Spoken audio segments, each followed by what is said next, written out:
Magandang umaga mga lods. For today's video mga lods, meron nga pala tayo yung isang XRM125 year 2007 pa po ito mga lods. Ito po si may-ari, isang MPPBL player.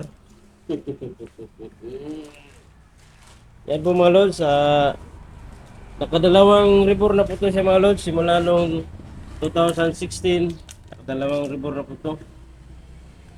Ayan po mga lods, para namin na palitan na lang ng black burkit. Ito po mga lods, burkit nabili niya kahapon. Kabitan lang natin ito mga lods. Update ko na lang kayo pagkatapos.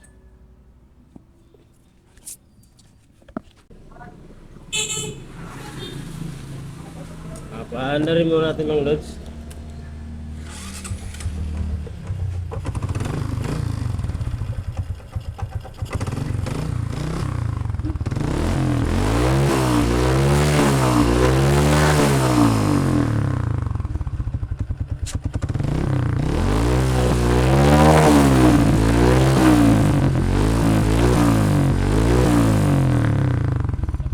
Usok mga lods.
Lods, paanda rin po natin mga Lods.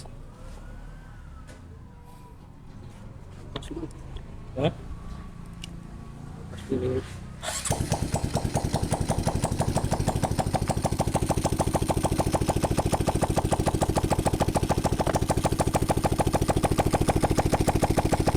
Tapos dito pa pag spin up.